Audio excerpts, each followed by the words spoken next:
tam ñi defee ko noonu. bismillah.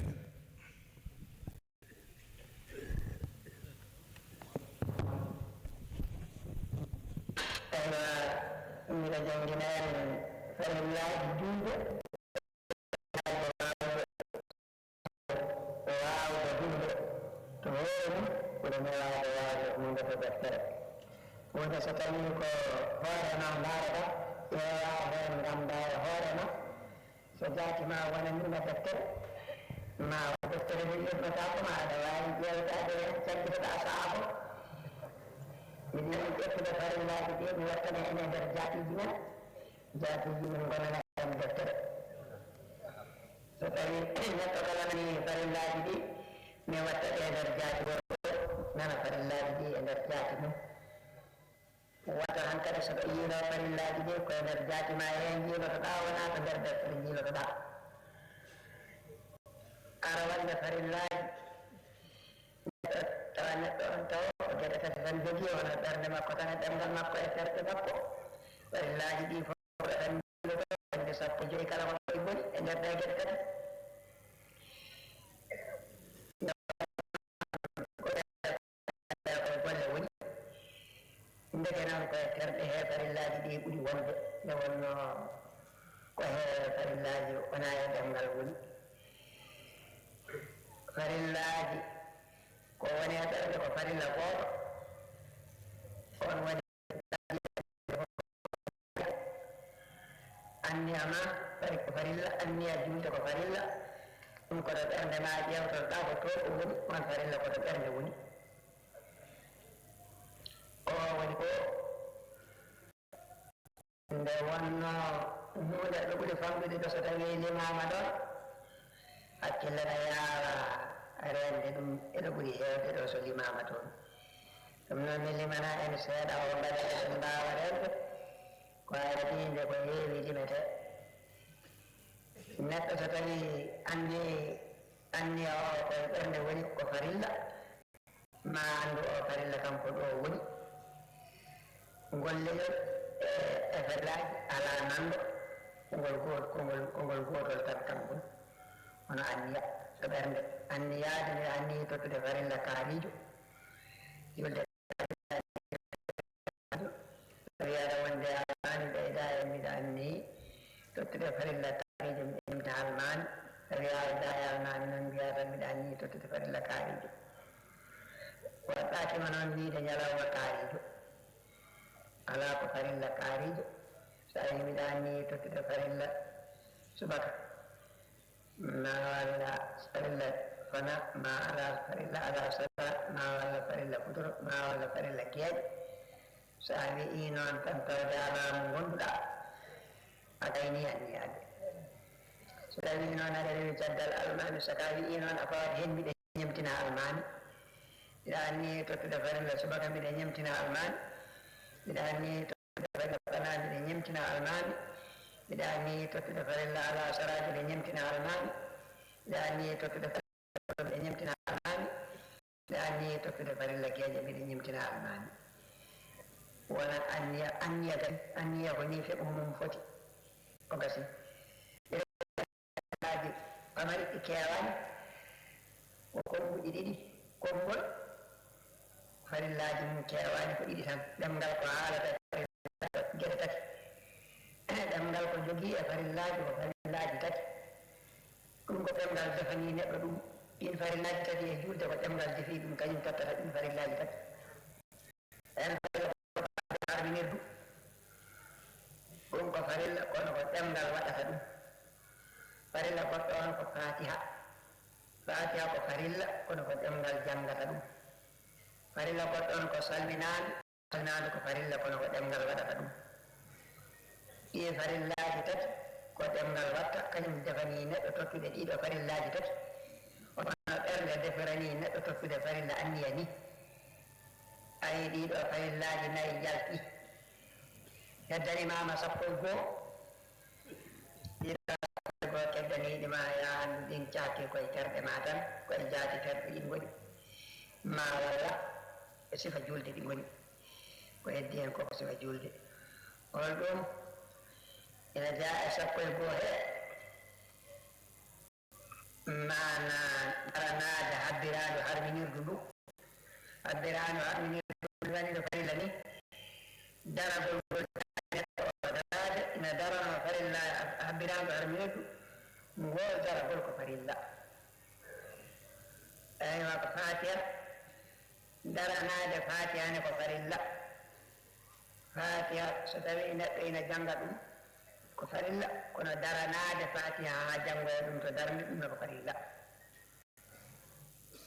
ɗum ne ko golle gonɗe e ɓanndu e ɓanndu daroto nangude koɓɓe ko farilla ɗum ko ɓatta ɗum ko terɗe mbatta ɗum ɓamtagol e koɓɓe ko farilla ɗum ko terɗe mbatta ɗum sujjode ko leydi ko farilla ɗum ko terɗe mbatta ɗum jottade ko farilla ɗum ko terɗe mbatta ɗum ɗeɗo geɗe jeegom ɗeɗo geɗe jeegom janti e ɗeɗa geɗe nayi woni geɗe sappo ɗum ɗo ko farillaji gonɗi hakkude terɗe hakkude terɗe ɓernde e terɗe ɗemgal e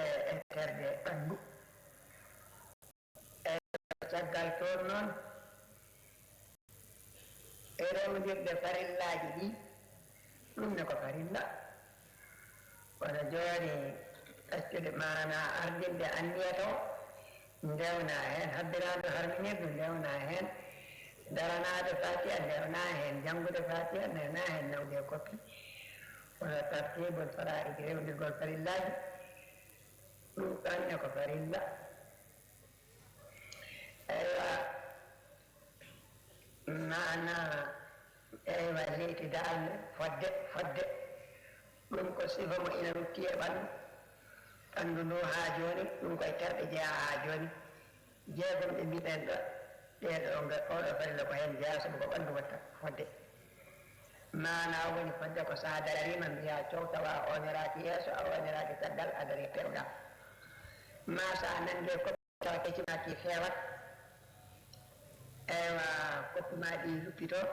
tawa mana juuɗe ma no nande koppi he wona aɗa saakima feewi wona aɗa andi ha ndenduɗa wona aɗa saaki ha caka ɗum wiyete fodde tawa so tawi ndiyam ɗo sa waɗede hakkude keeci ma ɗe so darade e ko poɗɗa ɗum wiyete fodde ɗum ne ko farilla hiɓindade ko farilla woni hiɓindade ko so tawi a nande koppi ɗacca ha ndeeƴa so tawi a ɓamtima ɗacca ha ndeeƴa so sujjoyi ɗacca ha ndeeƴa ɗum ne ko farilla aywa jooɗanade salminade ko ɓanndu jeeya nanani ko jooɗanade salminandu kañum ne ko farilla ko jiida tawa e farilla jiida e salminandu ɗum ne ko farilla jooɗanade salminandu ko farilla fodde jooɗanade kono ɗum ne ko farilla eywa nde wonno noon anniyade ñamtinde almami ko farilla koɓɓitaɗo e nder farilla anniya mi gendininomo e nder on farilla mbattumi farilla goto ɗum haɗi mi limtemo eywa ana farillaji ɗi ko hedde dani jayi hedde dani koɗiri e nder neɗɗo eywa anniyade e daranade anniya e habbirado harminirdu e daranade habbirado harminirdu e kañum e daranade fatiha e nangude koppi e ɓamtade e sujjoyde e ɓamtade eywa e fodde e heɓinade eywa e jooɗanade salminandu e salminandu eywa ɗum hanni ɗo farillaji ɗi julde ko farillaji ɗi ɓuri tidde hen sabu ko kanji woni ɗi ganduɗa almami ɗonotako so tawi a woɓɓi hen hunde tan ko mbawɗa wonde fof sa goto sa almami sa rewɓe almami soko tawi fatima fewnide tan julde bonat farillaji fof ko paata e darde so tawi fataki fewnidde so tawi ko neɗɗo pewni kaw ina fewnita sujjanoya ɗum ko foti sujjande ɗum kono so tawi fatima fewnidde ha salminama fewnitade tan ɗumde bonat ɗum ɗo kam ko suɗɗi farillaji ko noon day ala donde koɗo hay goto farilla sunnaji ɗi noon kañum en tiiɗi hen ɗi ɓurɗi tiidde hen ɗi ko jeetati kañum en ina tiiɗi ko an jettaki farillaji ɗi ko so tawi neɗɗo acci hen sunnaji ɗiɗi ma tati ina waɗi ɗum sujjude tawi acci hen sunnaji ɗiɗi ma tati ina waɗi ɗum sujjude ko heewi hen sunnaji ni kañum ɓuuri heewde hen ko heewi hen koye ɗemngal woni heewani hen ko woni e terɗe ko heewi e sunnaji koye ɗemngal woni ene hen noon ko woni e terɗe kadi sabu naade simore wona simore nde so tawi neɗɗo jangi fatiha ha gani daranade simore nde ko no simore nde hoore muɗum ne ko sunna feññinde nde sode feññinte ko sunna habbirandu wonɗu e julde ko jiiɗa habbirandu harmindu koye sunnaji jeeya tahiyya gonɗo hen o tahiyya o ko sunna joɗanagol tahiyya o ko sunna sami allahu liman hamida o ko sunna ɗeɗo gueɗe koye sunnaji julde jeeya kañum en mana koye nder julde he tan woni so tawi neɗɗo woppi hen gotel ɓayno watta kono so tawi timmi ɗiɗi ina sujja ma so timmi tati ina sujja so tawi o usta ɗum mana sujja qabla salami ni ɗiɗo sunnaji kañum en e nder hen julde hunde o godiya mana eɗen kala hen hunde nde foti fof enɓe ena nanema en kaal hunde o godiya eɗen kala hen no foti fof nde wonno ala ko ala ina rewire no ɗum wayi fof no ɗum wayi ko deweteɗo ko woni hakkude dewo e deweteɗo ina jogui guiɗal e dewo ina jogui guiɗal e deweteɗo ko wiya ko dewal Allah ina yettira maccuɗo ina yettiri Allah ina jogui gueɗal makko kanjum ɗon ko ɗum huccitina e kalifoko ɗum huccitinira toon ko tabdisu uluhiyati ko sennugol uluhiya o ko ɗum huccitinira to Allah ko tabdisu uluhiyati en kaalino nane nder haala meɗen jaati o maccuɗo wawa yettade sennude ɗum ko so tawi a waɗi a senni uluhiya cennugol ma uluhiya ko tennuɗa ko nden saɗaɗe makko nde cennuɗa ko nden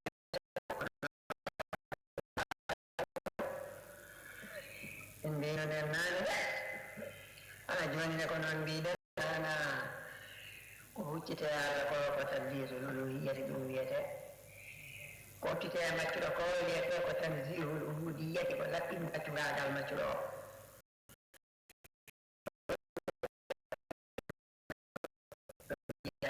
aljanna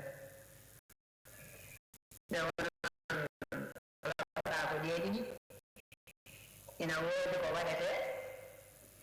soko tawi waɗama yeeso muɗum huccitta koye tabdil uluhiyyati so ɓi huccidde ɗum noon ceeci huccita e tanzihul ubudiyyati laɓɓingol maccugagal yeeso ngo huccitat e sennugol to uluhiyya ceeci ki huccitat e laɓɓingol maccugagal ngam woodi konngol ma golle ɗen kañum en yeeso mumen ko tanzihul ubudiyyati ko laɓɓingol maccuɗagal ngal woni yeeso ngo ko keeci mum ki woni tabdisul uluhiyyati sennugol aliyankagal ina woodi ko wayi noon e darbol misali jooɗi allahu akbar yeeso muɗum ko tabdisul uluhiyyati jiran mbiɗa allahu akbar, allah woni mawɗo, allah woni mawɗo, allah ɓuri mawde. Mana kalima o yeeso muɗum e sembe mum hucci koye sennugol allah. ɗum woni man muɗum, ɗum woni haala konngolngol. kono noon soko tawi allah woni mawɗo, woni ɓurɗo mawnude, ko wona allah ko ne ma won ko ɓuri famɗude. nden noon konngol ngol rokki kadi ko wona allah ko ɗum no ɓuri famɗude. ɗum ɗon mana maccuɗo no wiiri ko allah ɓuri mawnude ni, ina wiye hen ko min ɓuri famɗude, ina wi min ɓuri famɗude. ko wiɗo ko kam ɓuri famɗude ko tanzihul ubudiyati, ko jantina gol ko laɓɓingol maccuɗaɗal makko. ay ɗo ko keeci konngol ngol, ko caggal konngol ngol, wona nan ɗo ko konngol ngol kañum woni waddu mum, ewa mafhumu konngol ngol ko kañum woni waaru mum, ko kañum huccite ubudiya, ɗum taw huccite uluhiya, ko konngol allahu akbar. e masalan joni so tawi ko astahfirullah, mbiɗa imsini ala konngol ngol waɗi mana cuɗo wakkatuji muɗum ɗi omo holliɗi allah yeeso ngol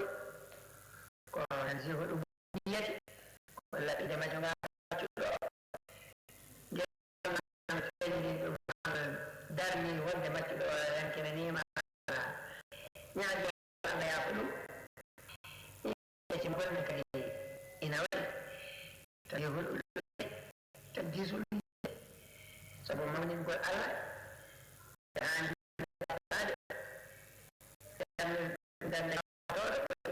mana japeteɗo ɗum ne feeñe konngol he, ɗum noon de kata maggol ko kañum e woni kañum ne tanzisul uluhiyyati, yeeso maggol no woni budere ni, nda maggol no woni tanzisul uluhiyya. no ɗiɗo e joni dawri hakkille yiini non golle fof ma neɗɗo ko fama ina waɗɗina feewi, kono noon mana fayida muɗum ina ɓe hewde ɓe janggani ɓe janggani ɗon ka ɗum ɗum waɗi maɗen kanni ɗum ana joni so wona kaɗen dewdetinoro e barke Cheikhna Tijani radiallahu taala anhu, ane ko eɗen barkinoro e barke Cheikhna Tijani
eɗen mbiya julɓe ɓe ɓe ngandu to Cheikh Ahmad Tijani radiallahu taala anhu eɓe ngandu ɗo o ɗi en nelaɗo ɗo sallallahu alaihi wa sallam, hay goto mo wona nelaɗo Allah sallallahu alaihi wa sallam andaɗo. Cheikh Ahmad Tijani radiallahu taala anhu ɗo woni e nelaɗo Allah ɗo sallallahu alaihi wa sallam, kono ko ɗum ganduɗa goto hay goto hay tago goto ko wiyata ko aɗon so waɗa Allah sallallahu alaihi wa sallam on goto Cheikhna Ahmad Tijani muƴi mum o kanko woniri e makko, en kalani goɗɗum mbiɗen ko hay goto andaɗo أن صلى الله عليه وسلم وإن قام الشيخ محمد التجاني دون أن إن والي سود وجلا سود إن والي ركود وجلا ركود إن والي ودنا جلا ود ونون ركيل كنون سودي كنون ودي نون ودي كسا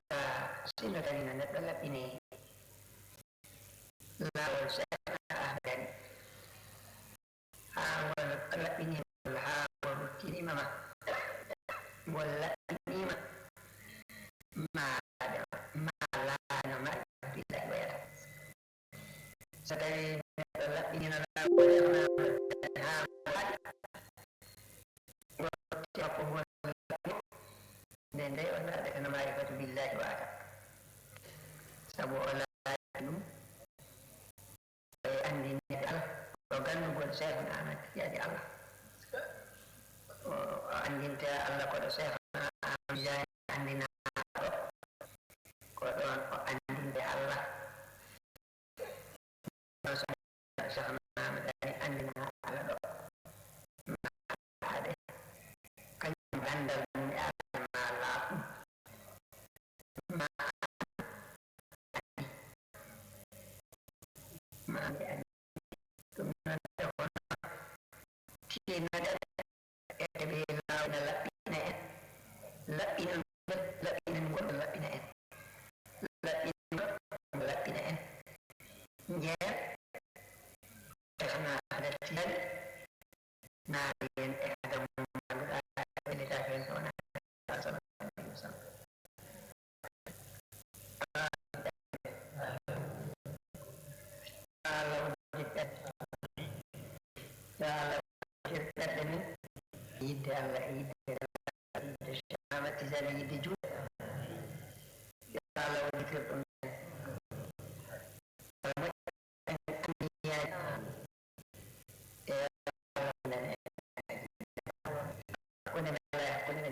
صلى الله عليه وسلم وإتنا هذا صلى الله عليه وسلم وورتنا دينه أنا ورتن دينه أنا ورتن دينه كي هذا لا يرد من الله ورتن دينه وإن سأنا هذا تجاه أنا أقول عندنا هذا القرآن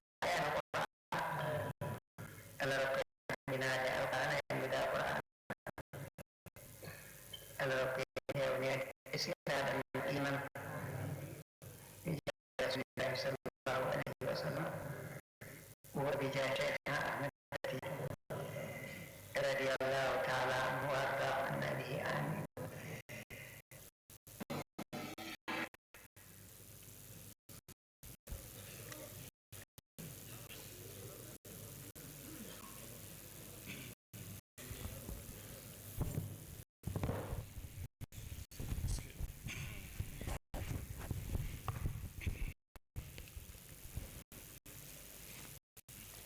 الحمد لله رب العالمين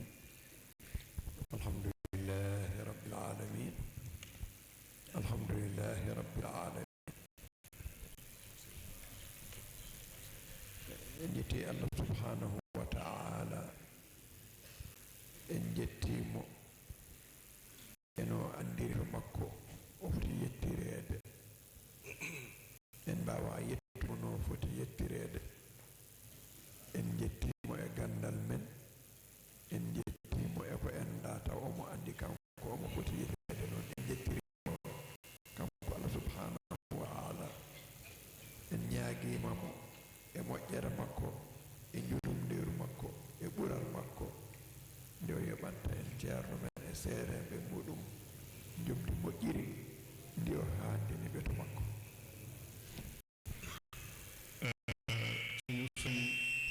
Ceerno Ibnu Omar Ceerno ci ndigalu Ceerno nee na alhamdulillahi rabbil alamin alhamdulillahi rabbil alamin alhamdulillahi rabbil alamin nee na sant nañu yàlla ci li mu defal la nga xam ne dañ ko war a sante nañ ko yàlla ci xéewalam yooyu sante nañ ko nag ci ñun lañu xam sante nañ ko moom yàlla waaye tam sant nañ ko ca la nga xam ne mi nekk ci xam-xamam moom yàlla te xam na ne loolu ñun jaam yi war nañ ko sante fekk ñun xam loolu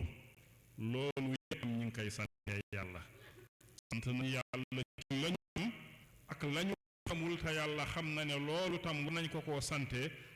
nañu la yàlla ci loolu yépp wax nañ alhamdulillahi rabbil alamina di ñaan yàlla nag subhanahu wa taala yàlla nañu yàlla may yàlla dimbali ñu ñi mën a mbaax bii nga xam ne moom la ñu indi dimbali ñu may ñu nekk ci niñ ci war a nekkee niñ ci war a meloo to oɗon ni Allah batuuji ɗi fof gawniɗi mo keɗiɗa heen fof a janngat kono oɗo negede koye ɓurɗi hawnade jeeya gonga sabu ko rendi e makko ko alhamdulillahi rabbil alamina gila e ñaawooje shay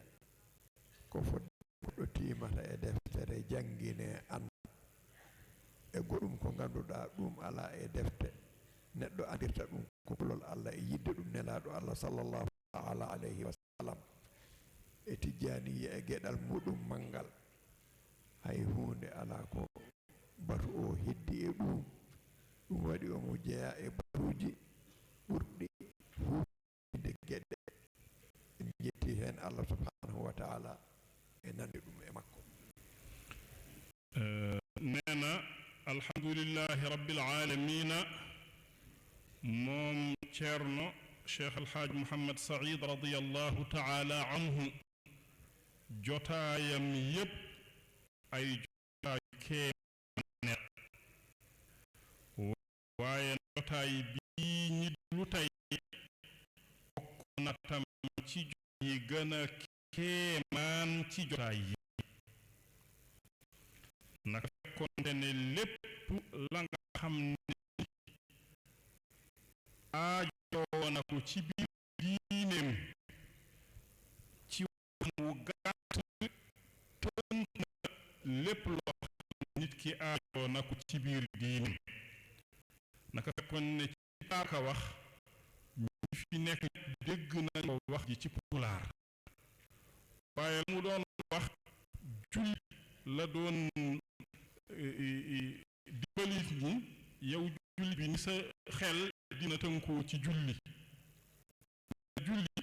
soo xoolee farata ci biir julli am na yoo xam ne xol la aju am yeneen farata yoo xam ne ci làmmiñ la aju waaye am yeneen farata yoo xam ci sa cër yi la aju ñi tënkee julli nee na farata nekk ci julli yi yépp ñetti yii la farata yi nga xam ne ci sa xol la aju ak farata ya nga xam ne ci sa làmmiñ la aju ak farata yi nga xam ne ci sa la aju mu ne farata yi nga xam ne ñoo aju ci sa xol yooyu bariwul benn la soo ko sarxaa nekk ñaar mooy lan yéene ci sa biir xol ne yaa jox farata nangam farata suba wala farata tisbaar wala farata tàkkusaan wala farata timis wala farata geewe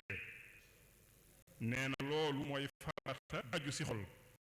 soo ko sarxaan boole si su fekkente ne yow ma'muum nga da ngay yéene yaa ngi jox farata nangam maa ngi yéene di roy imaam nee na loolu mooy farata yi aju ci xol farata yi nga xam ne tam noo aju ci làmmiñ bariwul moom tam ñaar kese la mooy ñaar wala ñett farata takbiratul ihram kàbbar ba nga xam ne moom ngay duggee julli naka noonu jàng faatiha naka noonu sëlmal ñett yi yépp làmmiñ moo koy jàng yi tam ay farata nañ waaye ci làmmiñ nañ aju nee na li des ci farata yii yépp ci say cër la aju mooy faatiha bi ngay jàng taxaw faatiha bi naka noonu rukuu ak jóg ci rukuu ak sujuud ak jóg ci sujuud ak toogal sëlmal bi naka noonu i'tidaal ak tumanina ak tartib faraa'id yi des yépp mooy farata yi aju ci cër nee na loolu su fekkente ne yow jullit bi bàyyee nga ko xel rek loolu ajuwul sax sa àlluwa di gudd waa nga xam noo mën a teewloo moom ci ibnu Malik loolu la doon wax ne Cerno yàlla dimbali na ko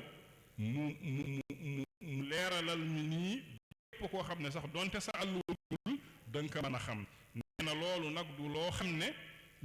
du xam-xam woo xam ne am na ci loo xam ne ci ay téere nga jàng waaye am na ci loo xam ne ragal yàlla rek moo la koy may ba yeggeel ci foofu naka noonu tam la mu waxtaan ci biir tariqa Cheikhna Ahmad Tidiane radiyallahu taala anhu loolu tam desalul dara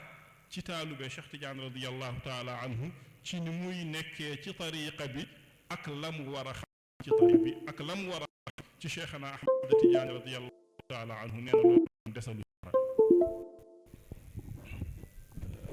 alhamdulillahi rabbil alamin so neɗɗo ƴeewi sahande ɓe gonno e alluwal eɓe jangande e nde ɓe kaalata ɗiɗo konɗi dumunna muɗum no wayi woɗɗodirde e duuɓi so neɗɗo ƴeewi ɗum ma andu ko gonga rasanatul aqli ina woodi husnul zakirati ina woodi sahande jomum waɗata ɗum nde daranima ɗum kono kadi noon dokkal Allah ina heen dokkal Allah subhanahu wa ta'ala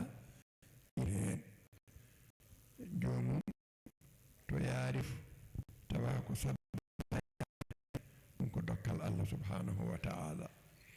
kanko dokkaɗo ɗum o eɗen jettanamo heen Allah enen rokkaɓe ɓe eɗen jettiramo Allah jette Allah subhanahu wa ta'ala neena su nit ki seetee ci xelam moom Ceerno Cheikh Alhaaj Muhammad radiyallahu taala anhu lii mu fi wax ci attey julli ci jamono ba nga xam ne mi ngi nekk ci daara ji di ka jàng ak jamono bi nga xam ne moom la wax ji jamono boobu gudd na lool donte nag xarañ ci wàllu xel ak baax ci wàllu dencukaayu xel donte loolu am na ci waaye mayu yàlla mi ngi ci am na ci loo xam ne mayub yàlla la nee na kon nag ñi ngi santal yàlla Ceerno Cheikh Alxaaji Muhammad ibnu Saïdin radiyallahu taala anhu ma nga xam ne moom la yàlla may woowu waaye ñu ngi sant yàlla ñun tam ñi nga xam ne moom mayuñu ko ñun tam ñu ngi sant eɗen ñaagi Allah subhanahu wa ta'ala e moƴƴi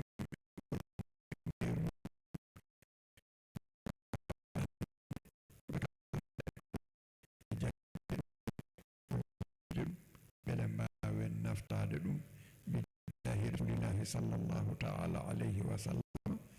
wa bi barakati cheikhina Tidiane radiyallahu ta'ala anhu e barke ceerno men e seereɓe ɗum allahumma salli ala sayyidina muhammadin wa sallim nee na ngi ñaan yàlla nag subhanahu wa taala yàlla nañu yàlla may ñi dégg lii nga xam ne moom fi wax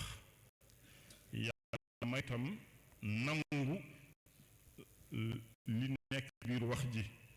yàlla may ñu tam jëfandikoo wax ji yàlla may ñu tam ñu jëriñoo ko yàlla nañu yàlla defal loolu ci barke yonent bi sallallahu alayhi wa sallam ak ci barke cheikhana ahmad taani radiyallahu taala anhu ak ci barke alquran alazim ak ci barke suñuy sëriñ ak seeni sëriñ yi ridwanullahi taala alayhim jamian allahumma salli ala sayyidina muhammadin wa sallim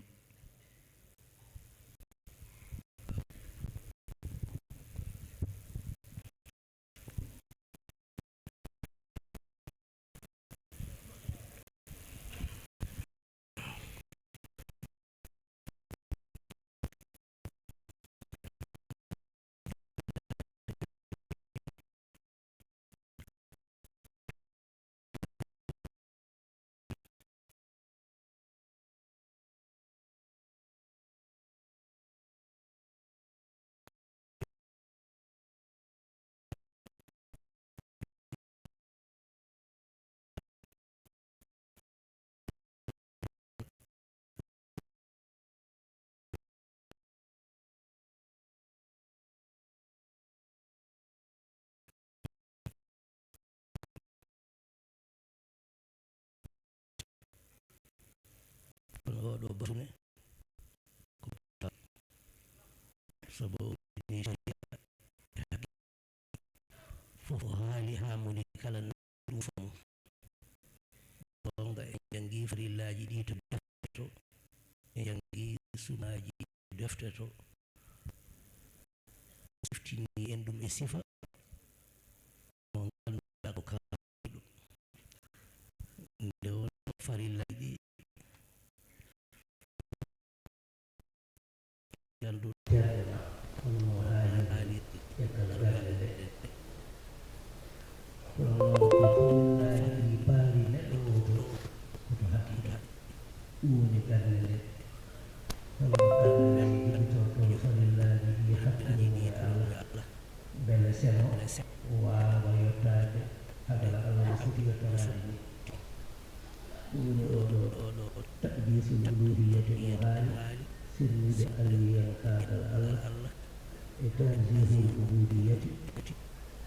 e sirnude maccirkagal majjuɗo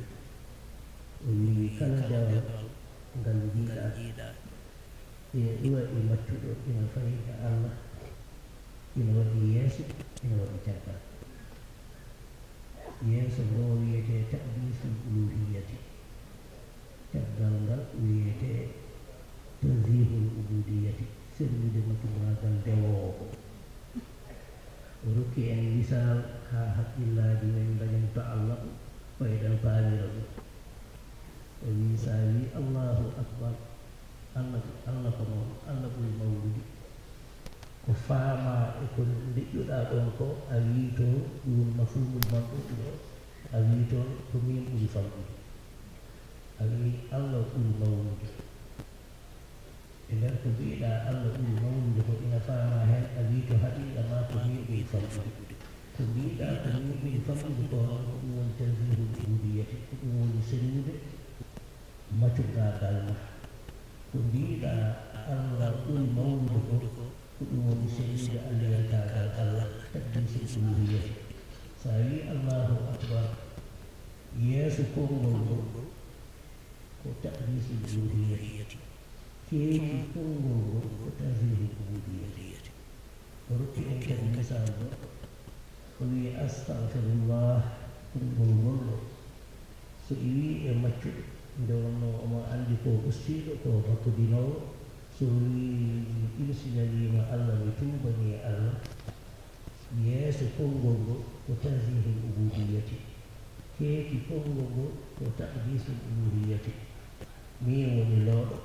an woni mawɗo min woni tooñowo an woni jaafotoɗo jaafuɗo oɗo jiyaɗo allah allah no anndi ɗum nde ɗo hunde waɗi yo allah rokku en yidde mo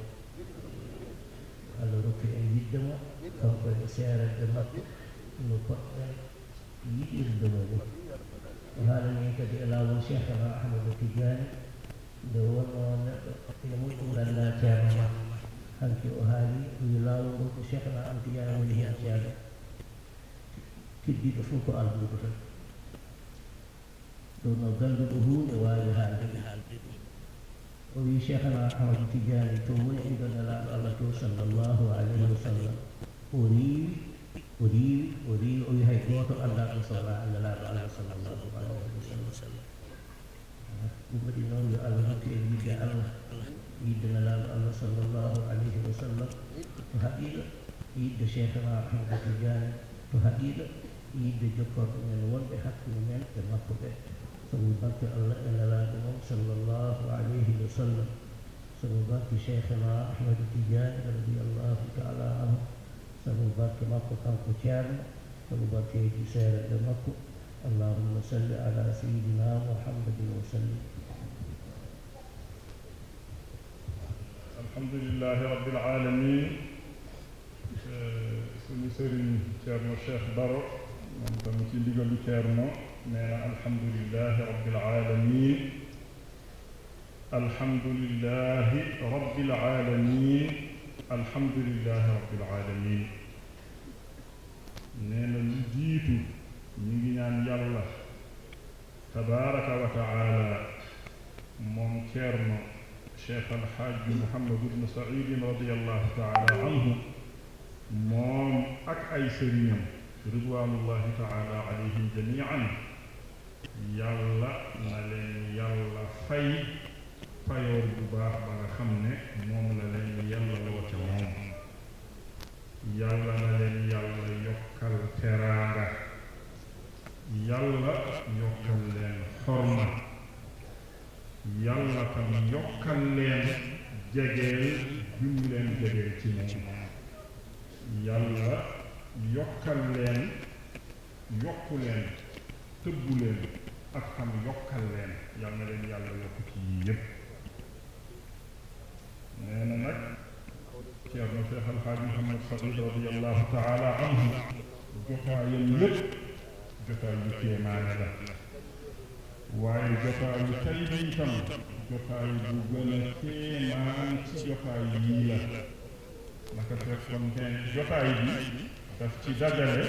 bayna al xaqiqati wa shariati diggante xaqiqa ak sharia yëpp la dajale ci biir jotaay bi baaxee ñu ko waxal nee na loolu nag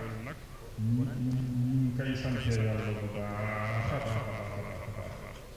nee na ñu dugg ci julli bi comme ni mu ko waxee def julli bi ay pàcc loo xam ne dafa aju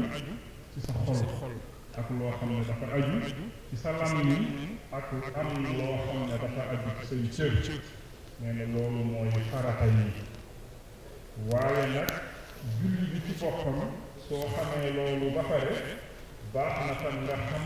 fa mu lay yóbbu ak fa mu lay jubal mooy taqdiisul uluhiyyati ak tanziihul ubuudiyyati jaamu yàlla yi lépp fii na ñu yóbbu jaam bi mooy sellal uluhiyya mooy yàlla gi yàlla lépp lu jaam di jëflanteek yàlla ci uluhiyya yàlla la koy jëflanteel ak moom waaye jëm yàlla bi moom azzaatul muqaddasatu la jëm joo xam ne du sell la donte soo waxee subhaanallah sax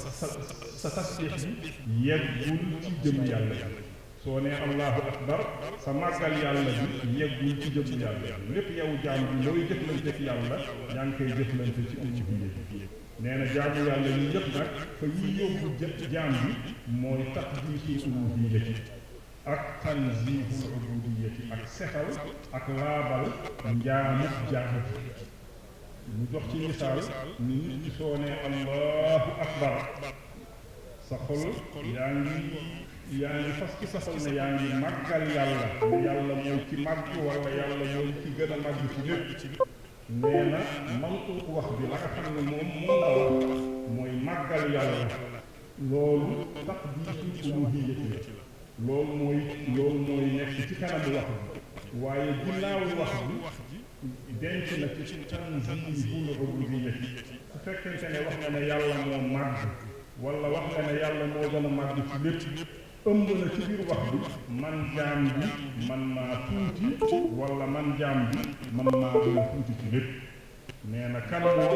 ji taqdiisul uluhiyyati la waaye nag ginnaaw wax ji tanzihul ubudiyyati la naka noonu tam soo nee astaghfirullah man jaam bi maa ngi jéggalu yàlla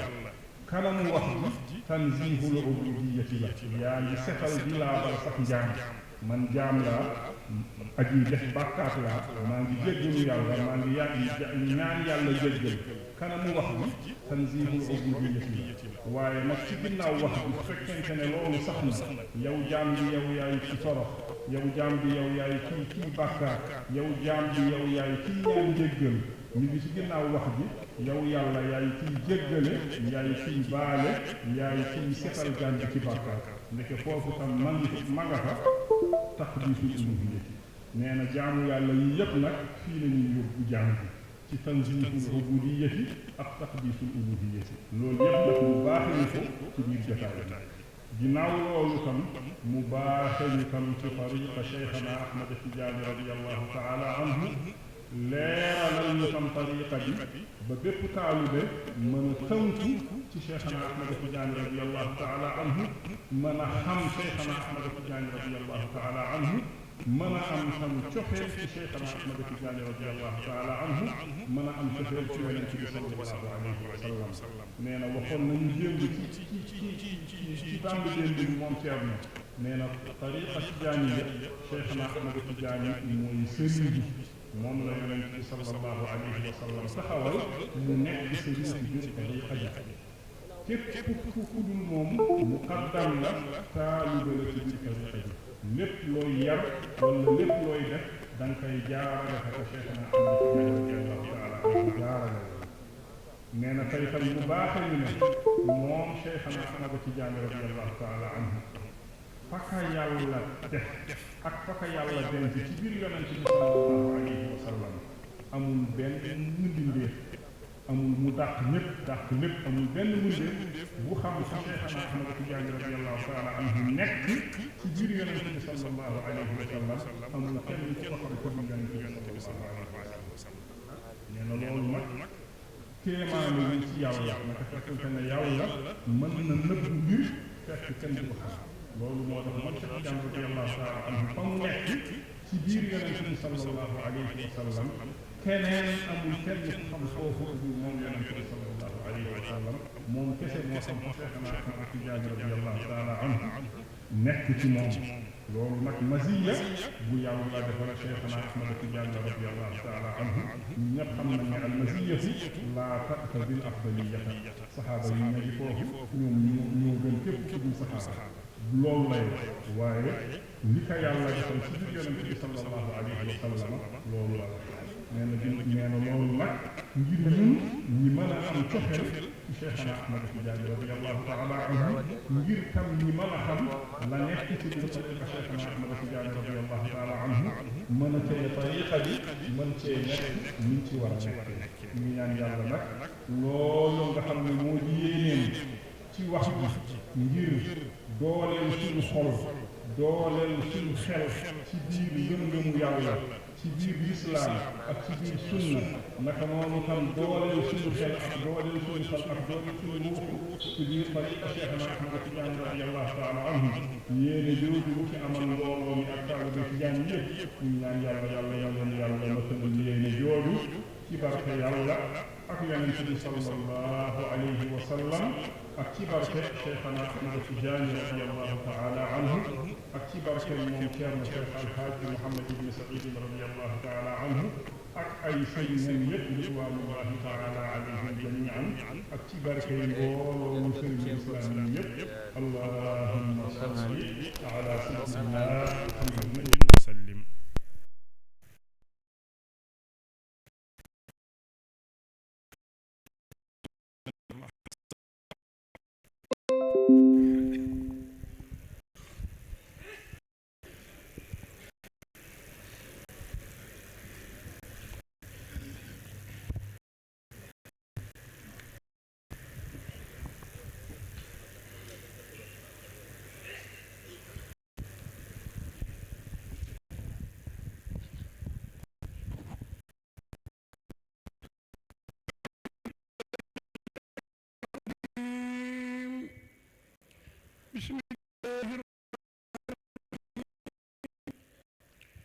سبحان الذي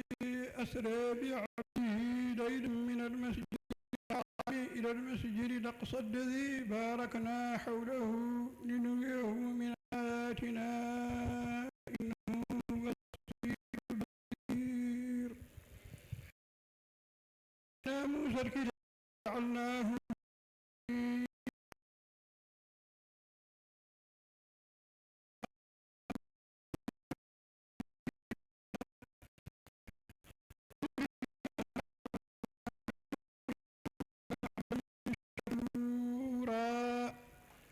وقضينا إلى بني إسرائيل في الكتاب لتفسدن في الأرض مرتين ولتعلن علوا كبيرا.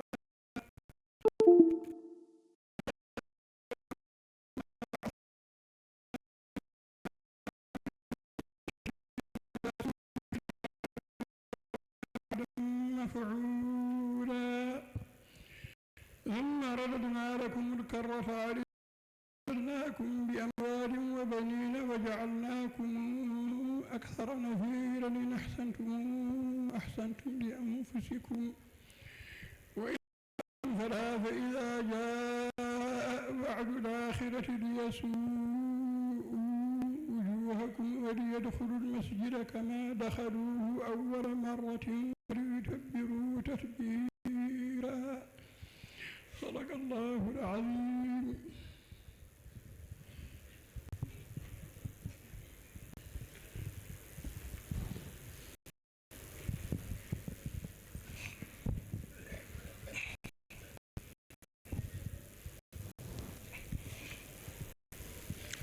أعوذ بالله من الشيطان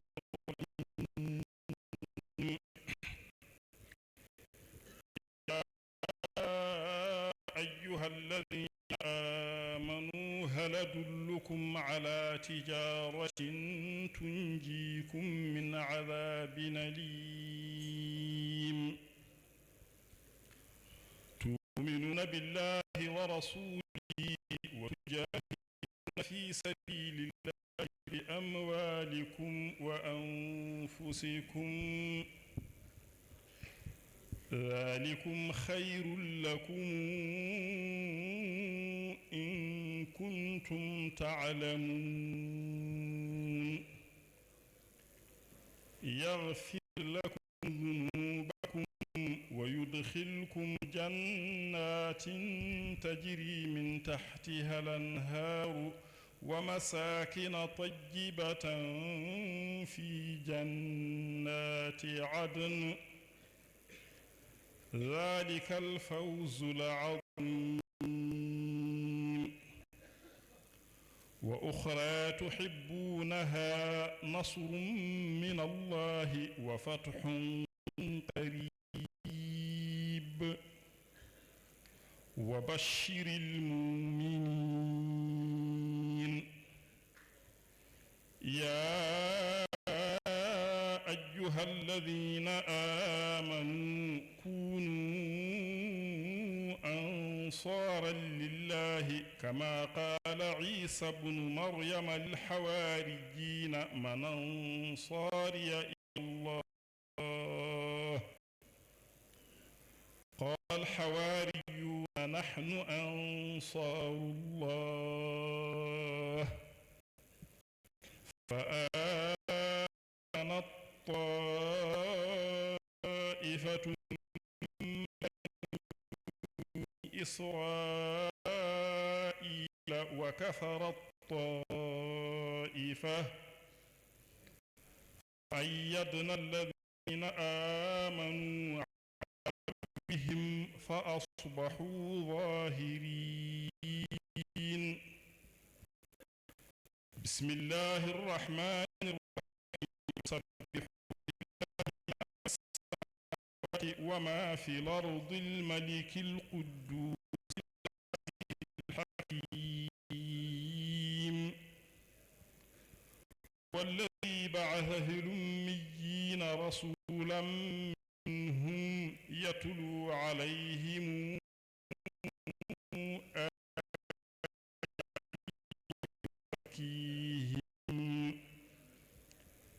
آياتهم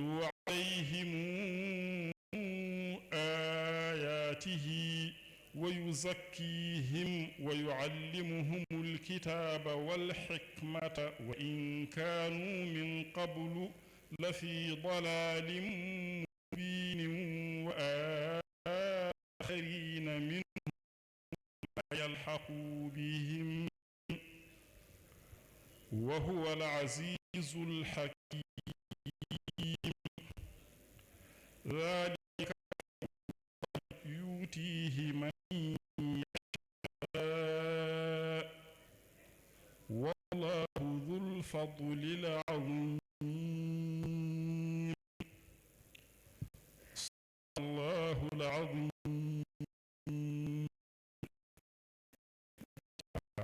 سامبا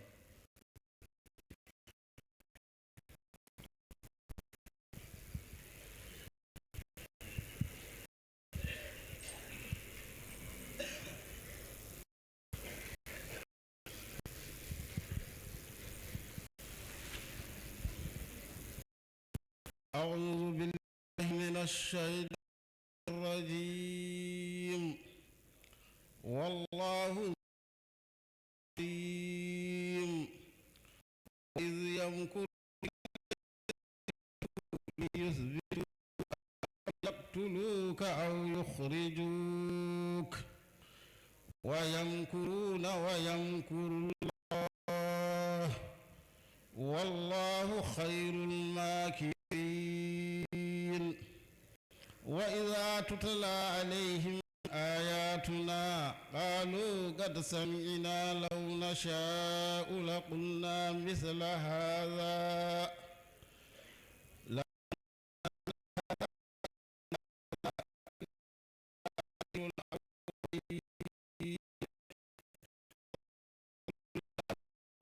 إن كان هذا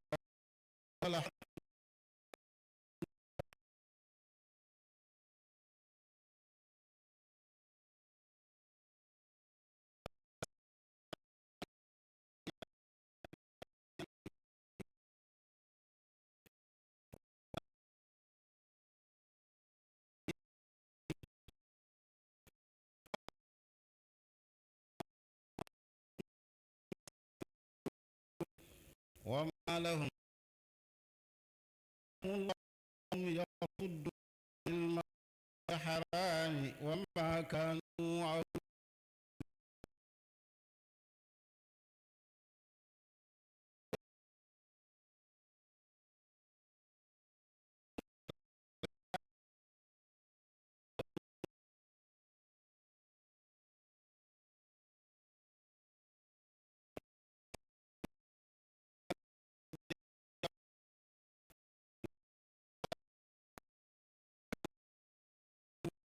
وذوقوا العذاب بما كنتم تكفرون إن الذين كفروا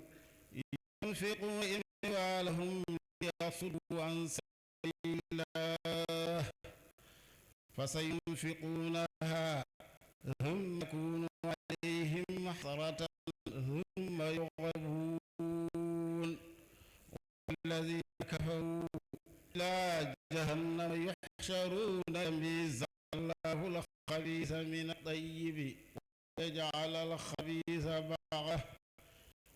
ويجعل الخبيث بعضه لا بعد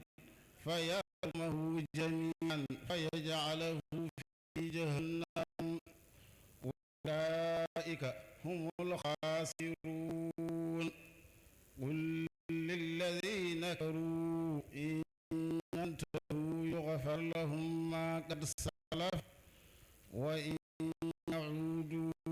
فقد مضت سنة الأولين وقاتلوهم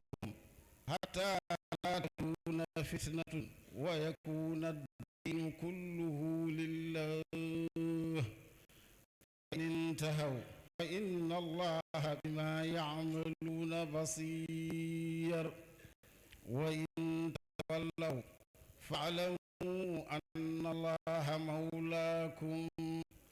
نعم المولى ونعم النصير صدق الله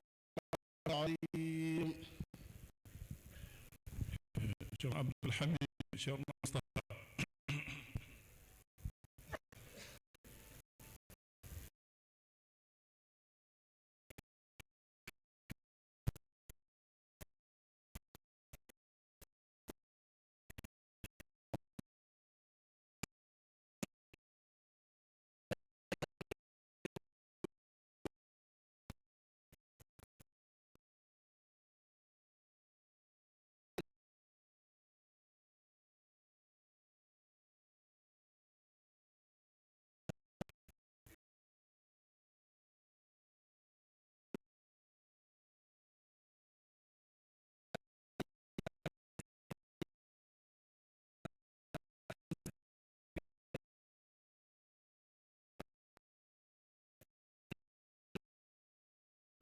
تعلمون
بأسمائهم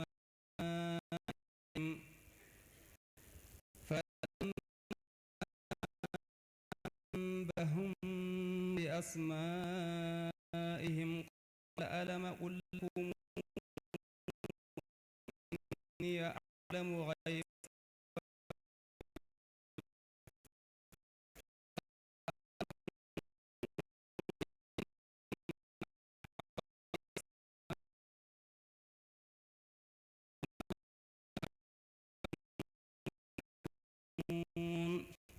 صدق الله العظيم.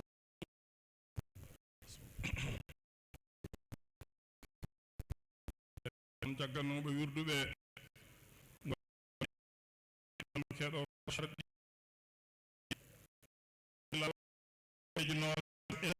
sharɗi no tawa ceerno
julate farilla mo wonata waɗi farilla koye ɗem allin goɗi ko terɗe o gollata on caggal muɗum ceeɗa ibnu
kala mo annduɗa